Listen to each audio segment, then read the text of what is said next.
What is going on, people? This is JONETH PIPTNE, and once again bringing it back to you with another podcast. But before the start of the official podcast, I just want to introduce this young new artist called Pacman. He's come out with a new hit single called For Real. Now, it's more so of an introduction. It's only about 1 minute long. Right now, he is currently in the studio producing music as we speak. Just like and subscribe to his page. I will be leaving a link down in the description down below, so just make sure you go ahead and check that out.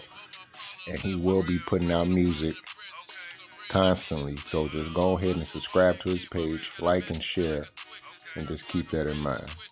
And now on to the official podcast. And what is going on, people? Officially welcome back to the JONETH PIPTNE podcast. We do have a few things to be discussing today. We do have 5 initial subjects that we will be discussing. Number 1, the Bears bringing back middle linebacker Christian Jones. 2, the Bears re-signing DeAndre Houston Carson, and also re-signing cornerback Artie Burns, who really didn't get much of a chance last year. But we'll get more into that. The Bears also signing former Chiefs running back Damian Williams, which some people believe that he should have possibly been the Super Bowl MVP the year they won it. And also Kyle Fuller, of course, going to the Broncos. And plus, we'll be getting a few more answers on why he was released. And yeah, we're just going to get real deep into it right now. And jumping things off, of course, it's the Bears bringing back middle linebacker Christian Jones. Now, to me, Christian Jones is not much of an upgrade at the middle linebacker position over Danny Trevathan, because Danny Trevathan does have that experience factor, and a plus, his football instincts for the most part do not do him wrong. It's just a simple fact that last year he was a little overweight, and on top of that, he just had a rough time last year. He picked it up later on throughout the season, but he did struggle. But Christian Jones does bring in much needed depth at the middle linebacker position, just in case if Danny Trevathan does not pan out and seem to struggle early on, much like he did last year. Christian Jones can come in and provide a very able body. Now, of course, his last year in Chicago, I believe, was 2017, somewhere around there. I think, 2017. He did have about 90 tackles, a few sacks, a few pass breakups, which still remains to be his career high in every category since he's been with the Lions. You know, he started 42 out of 45 games. He had multiple, at least 50 tackle seasons at least. Had a multiple pass breakup, had a few sacks here and there. So he was at least, I would say, a cognate piece for the Lions, but it really did not translate to wins, of course, because as we all know, it's the goddamn Detroit fucking Lions. But like I said before, it's a pretty decent move for the Bears to do, even though, of course, this offseason has been real rough for us Bear fans, witnessing everything that's been going on. But I will, of course, get deep into that. On to number 2, and that is the Bears re-signing DeAndre Houston Carson. Another very good move by the Bears. Now, I will give credit when it's due. Of course, I will not hesitate to call shit out when it's bullshit. But bringing back DeAndre Houston Carson is, once again, one of those moves that is very good. He is a very excellent special teamer, and when he is out there on the field, when they have him in special packages, he can make things happen. I think last year he did have an interception. He did have a few key tackles to stall drives as well last year, before that Bears defense began to finally fall apart after being on that field for so goddamn long, even though it was technically 10 games. The first 10 games of the season when they were just out there constantly, but it was more like they played 16 games already. I know I reiterate that so many times for the listeners that constantly tune in, but that's mainly for the new listeners that has that same thought process. Like, yeah, that's the reason why that Bears defense did not look as good last year as compared to 2019 and 2018, and of course play calling. But like I said, good to bring back Houston Carson. And now the Bears also re-signed cornerback Artie Burns. Now, of course, he was paired up with DeAndre Houston Carson in Miami. He was I believe a first round pick by the Pittsburgh Steelers a few years ago, and things really just didn't pan out for him to work out fully in Pittsburgh. And then he came to Chicago last year, but tore his ACL in training camp, so he spent the entire season and now even this offseason possibly just getting himself back together, and he should be able to be 100% healthy going into this season. So kudos for the Bears giving him a chance. I didn't get the chance to really see him play. I haven't watched too much tape on Artie Burns even when he was in Pittsburgh. But if the Bears did re-sign him and bring him back, that means he still holds some type of value with the Bears, and let's see how that, of course, does pan out. And now on to subject number 4. Of course, I'm moving pretty quickly through this, but once I get to the last subject, this one we're probably going to be on there for a while. But the Bears signed running back Damian Williams, which he's performed very well for the Chiefs. Honestly, I don't know why the Chiefs did not bring him back, at least on a 1 or 2 year deal. He was a very valuable running back for them over the years, and he did everything he needed to do for them, and basically help win them a Super Bowl. Without him, Patrick Mahomes probably don't even get that time he did to be able to come back, because he was still able to run the football. And I believe he had over 100 yards and 2 rushing touchdowns in that game, and was basically the main catalyst for the reason why the Chiefs came back along with Patrick Mahomes. And that's why a lot of people do feel like he should have been the MVP. But of course, we do know most of the time it will be the quarterback. Every blue moon it might be a receiver or a defensive player, but 9 times out of 10 they're going to give the quarterback the MVP, which me personally, I felt like Patrick Mahomes probably did deserve that, but others can argue that Williams was the main guy to do it. And just thinking about it, man, with Damian Williams and Tariq Cohen and David Montgomery, unless the Bears all of a sudden decide to make a few boneheaded moves like release Tariq Cohen after re-signing him last year to an extension, that would be dummy as fuck. But I believe that with this 3-headed monster, I'm quoting a fellow YouTuber, the Ghost of Judah Tribe. Shout out to him. Get him I'm gonna leave the link down below, so there you can go ahead and go to his page too as well. But yeah, basically these 3 guys can definitely help the Bears offense, along with having Cole Kmet, Darnell Mooney, and now Allen Robinson at least being here, at least for this season. And the Bears also signing offensive linemen and trying to bring in more cornerbacks and try to help out this team and try to improve, try to basically save face so that people won't be calling for the Ryan Pace's head, even though a lot of us is doing that anyway. But some of these key moves, I cannot deny and not say that those are not good moves, because with having Damian Williams along with Tariq Cohen and also David Montgomery, you can have 2 receivers out there in the slot, and with Tariq Cohen and Damian Williams, and they will definitely be able to light up a defense. And also having David Montgomery in the backfield, still possibly getting his 20 touches at least, that is a lethal dose right there, where you can just carve up a defense with crossing routes, in routes, out routes, slant routes. You can just hit them with multiple routes with these receivers. And remember, David Montgomery, even though he might not be as elusive or fast as those guys, he can also catch the ball out of the backfield, and he can break out in the open field and score touchdowns as well as what we seen when Mitchell Trubisky, the former Bears quarterback, threw him the ball against the Giants, and we saw him make it work out in the open field and score that receiving touchdown as well.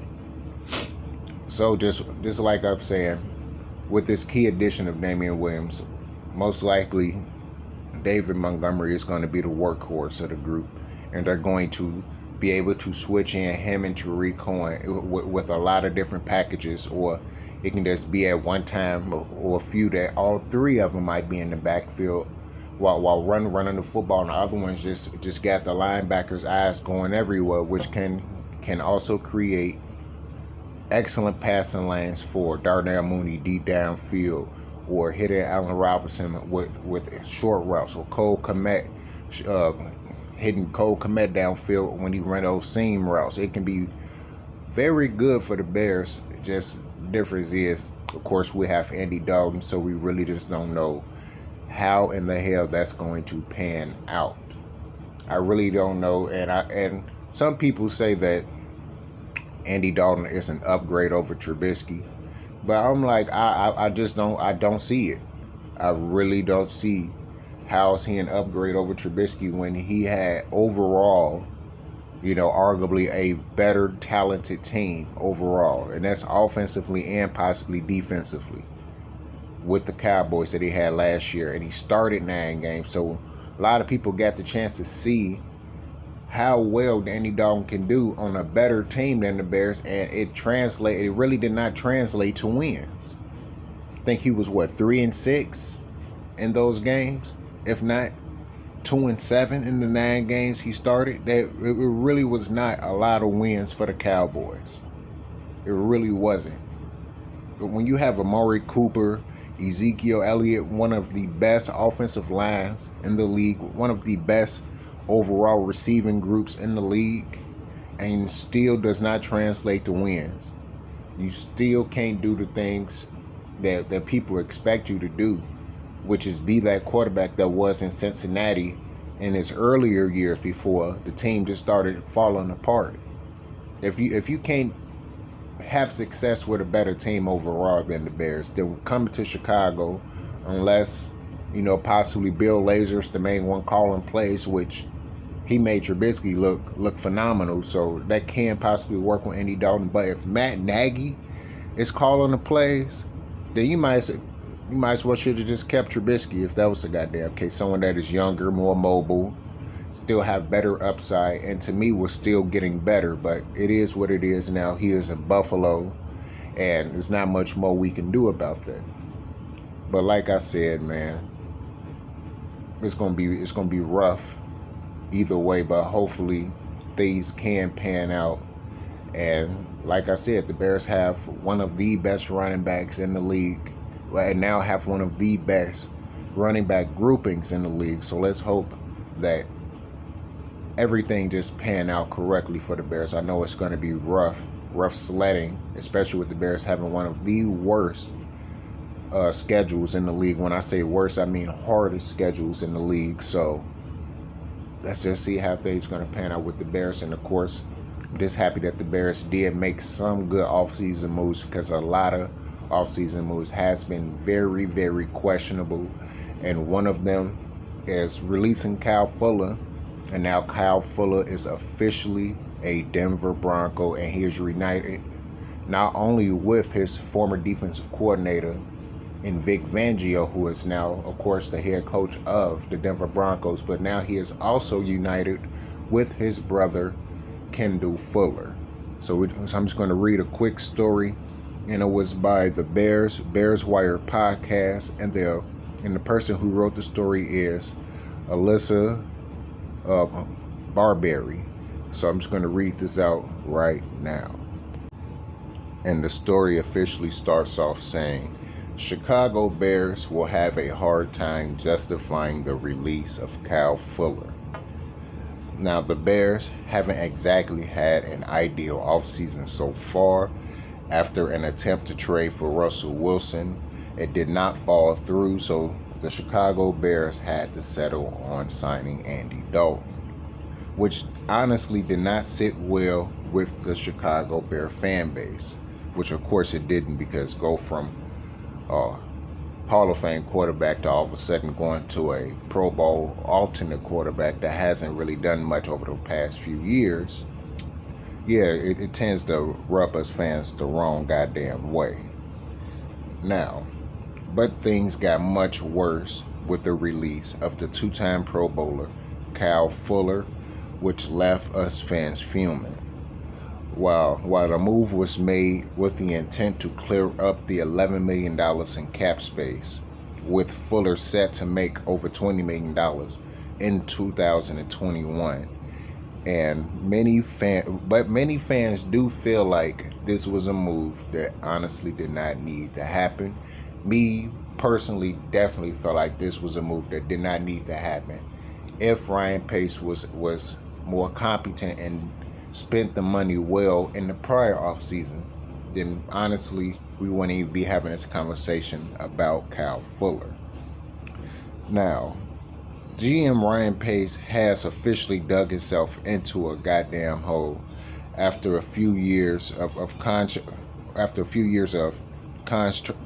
reconstructions, and also pushing money to the future and banking on his team succeeding with the quarterback on a rookie deal. But despite the 2 playoff appearances in the past 3 years under Matt Nagy, the success did not translate. It didn't take long for Fuller, of course, to find a new home. He, of course, signed with the Denver Broncos, where he will be reunited with his former Bears defensive coordinator, Vic Fangio, and also being also signed with one of his brothers, I believe is Kendall Fuller as well. So both Fuller brothers will be there, along with a whole bunch of talented cornerbacks and a talented defense that should be back to being 100% healthy and will be dominating next season. But Fuller did have his best season under Vic Fangio in 2018, and now the Chicago Bears find themselves in the position where they need to fill the shoes of arguably one of the most reliable cornerbacks in the entire NFL over the past few seasons. And this honestly all happened, Bears fans. Once again, it's because of Ryan Pace's overzealous nature, and his decisions with the salary cap have finally caught up with him. And that's the reason why that honestly happened. Him signing Robert Quinn, overpaying for Robert Quinn. This season, signing a Fetty and certain players that really should not have been signed. It's the reason why one of the best cornerbacks in the league have basically been shipped out for nothing. We didn't even get nothing for him. Now, some people may point out the fact that, Kyle Fuller only had 1 interception last year. It is plenty of very good players that have played over the years in the NFL, and some even Hall of Famers that has had down years after having consecutive excellent years. Now, we all know exactly what happened last year. The offense couldn't score, defense on the field all goddamn day, them getting burnt out, and of course, having some of the worst defensive play calling that any of us have ever seen in our life, when constantly our cornerbacks is 10 to 15 yards away from the goddamn receiver, which allowing them to get easy catches anyway. On top of that, people got to remember, despite the terrible play calling, Kyle Fuller was still one of the best, if not the best cornerback, along with Jalen Johnson, in terms of quarterback completion percentage. He was one of the most targeted players last year, if not, I say top 10 most targeted cornerbacks last year, and he still was one of the best, if not the best, cornerback when it comes to defending the pass and quarterbacks actually having a completion against him. That's what the Bears got rid of for bringing in Desmond Trufant, who I don't have a personal problem with him. He was a good player when he was with the Falcons, his first few early years, but towards the end, around like 2016, 2017, his production started to go down. And ever since then, ever since he was with the Lions, I think he was there maybe just last year, we seen what happened. We seen the difference with with play calling and everything else that affected the Bears last year. Play calling and defensive schemes was the same reason why Desmond Trufant was such a good player with the Falcons. They run a lot of safety over the top, and they always protect their corner, so that allowed Desmond Trufant to be more aggressive.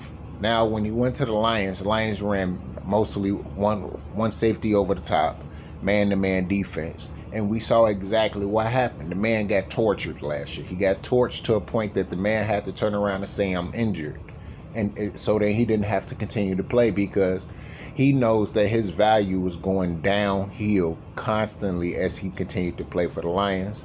And the Bears is the ones who re-signed him. And honestly, I don't know what the hell is he going to be capable of doing with the Bears, because based on what I've seen, I wouldn't call him washed up, but he is definitely a downgrade compared to Fuller.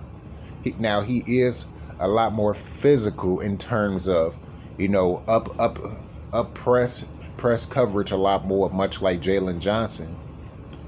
But because he does press coverage a lot more, he is more susceptible to being beat down the field, and that's the reason why when he was with the Falcons, he always had safety help. A lot of those catches that was allowed when he was with the Lions did not happen with the Falcons. And now, of course, Sean Desai is going to run a Vic Fangio type of defense, so there will be more of a two safety type of deal with that, so that can protect Trufant a little bit more. But just knowing that Kyle Fuller, of course, is no longer a Bear, just every time I say that, it makes me cringe a little bit, like, goddamn. We go from having a promising cornerback. I'm just going through the timeline with Kyle Fuller. Promising cornerback, I think he had 4 or 5 picks his rookie year. Injures his knee, doesn't come back. Ready to release him then. And even then I had a problem with it. I was like, hell no, don't release Kyle Fuller. Just give him some time, and when he come back, he's going to be a dominant player. And guess what? 2018 hit, the man was dominant. 2019 hit, the man was still dominant. Despite abysmal play calling, it just was not as bad as last season, which it got a lot worse as the season continued to progress. So when you keep all of that in mind, that one interception that Kyle Fuller got was excellent. And then if you want to hold him accountable, that means you have to hold every defensive player on that defense accountable. He only had one interception. Jalen Johnson didn't have none. Oh, he's a rookie. That man is an NFL player that had his hands on a lot of balls that could have possibly picked it off, especially the one against Green Bay when he blasted the receiver and instead of looking for the ball, stared at the receiver and the ball fell right in his face. So you can also put that in perspective as well. So Cal Fuller having that one interception, it is what it is. Bears did not have a lot of picks last year. They had a lot of breakups. They didn't have a lot of picks. So the people that out there that's saying that all Cal Fuller only had one pick, well, there's a lot of players that go through that. And usually when an excellent player, a very reliable player like Cal Fuller has one pick that one year, they usually end up having 5 or 6 the following season. Now you can say I'm talking out of my ass, but if you look at history, especially with players that have been multiple time Pro Bowlers, if they ever had a down season, which a lot of them did have a down season compared to the standards that they already set, the very following season, unless injury took hold, that player dominated the following season. If they had one pick that year, the following season they had 5 or 6. If they are sack master, if they had a down year where they went from 11 or 12 sacks to 6 sacks, they are a dominant Pro Bowler. The following year they wind up having 12 or 13 sacks.